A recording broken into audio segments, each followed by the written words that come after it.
Hi, welcome and welcome back to my channel. कैसे हैं आप लोग? आई होप आप सब बहुत अच्छे होंगे एंड आप लोगों की प्रिपरेशन भी बहुत अच्छी चल रही होगी। Today is day 35 of 60 days challenge.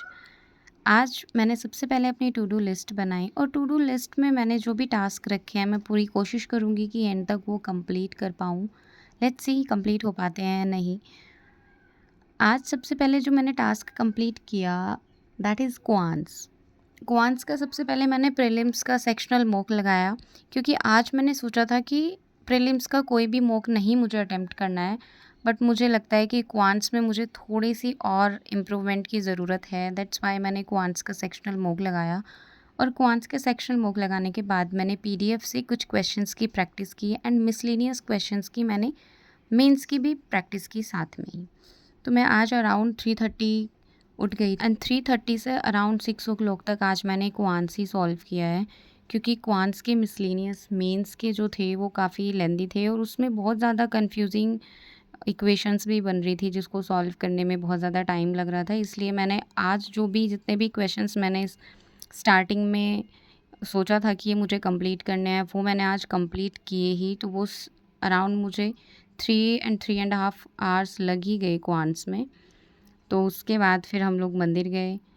पूजा करने के बाद थोड़ा-सा ब्रेकफ़ास्ट किया एंड ब्रेकफ़ास्ट करने के बाद दोबारा पढ़ने बैठ गई। एंड अब मैंने रीज़निंग का सेशन स्टार्ट किया है। रीज़निंग का मैंने मेंस की पज़ल और सिटिंग अरेंजमेंट को मैंने सॉल्व किया एंड मैं अभी पज़ल और सिटिंग अरेंजमेंट पे ही ज़्यादा फ़ोकस कर रही हूँ, क्योंकि देखो जो बाकी टॉपिक्स हैं उसमें अगर हम थोड़ी-सी मेहनत करेंगे तो वो टॉपिक्स ईज़िली हो जाते हैं। बट हमें सिटिंग अरेंजमेंट और पज़ल में बहुत ज़्यादा टाइम देना पड़ता है, क्योंकि ये तो एक तो लेंदी होता है और ये टाइम टेकिंग भी होता है।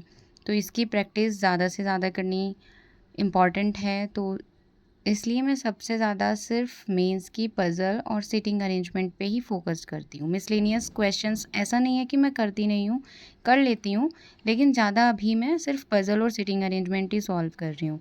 और पज़ल तो फिर भी ठीक है कि मेरे से पज़ल बन जाती है। लेकिन सिटिंग अरेंजमेंट का एक क्वेश्चन ऐसा था आज, अभी जब आएगा तो मैं आपको बताऊँगी। कॉन्सेंट्रिक फिगर्स थी, सर्कल था और बाहर स्क्वायर था। 8 पीपल अंदर थे और 8 पीपल बाहर आउटसाइड पे बैठे थे। देखो ये वाली फिगर की मैं बात कर रही हूँ, जो अभी मैं क्वेश्चन सॉल्व कर रही हूँ। इसमें सबसे ज़्यादा टाइम लगा है, क्योंकि इसमें कोई बाइफरकेशन नहीं थी कि कौन-कौन से लोग अंदर बैठ रहे हैं और कौन से बाहर बैठ रहे हैं। ऐसा कुछ भी नहीं था, ना डेटा के अकॉर्डिंग, ना अल्फ़ाबेटिकल ऑर्डर के अकॉर्डिंग।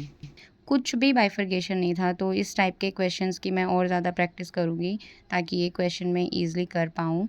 उसके बाद मैंने करंट अफ़ेयर की क्लास ली और करंट अफ़ेयर की क्लास को कंप्लीट करने के बाद मैंने मेंस के आरसीज़ का एक टॉपिक वाइज़ टेस्ट आता है, मैंने वो सॉल्व किया। उसमें मैंने आरसी को ही सॉल्व किया और 2-3 टॉपिक टेस्ट मैंने ये दिए आज।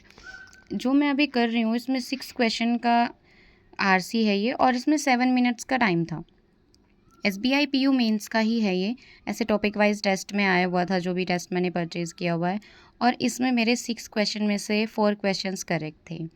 उसके बाद मैंने 2-3 और टेस्ट लगाए हैं जिसमें यही सेम स्कोर रहा है, किसी में 4 सही है, किसी में 5 सही है, लेकिन 6 आउट ऑफ 6 किसी में भी नहीं आए।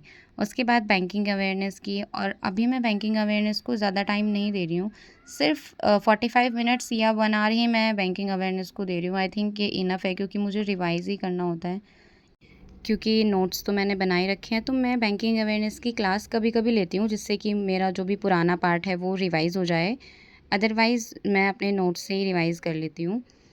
बस इतना ही इस वीडियो के लिए। डे 35 बहुत प्रोडक्टिव रहा। मिलते हैं नेक्स्ट वीडियो में, तब तक के लिए let me know in the comment section कि वीडियो आपको कैसी लग रही है। अपना ध्यान रखिए, बाय।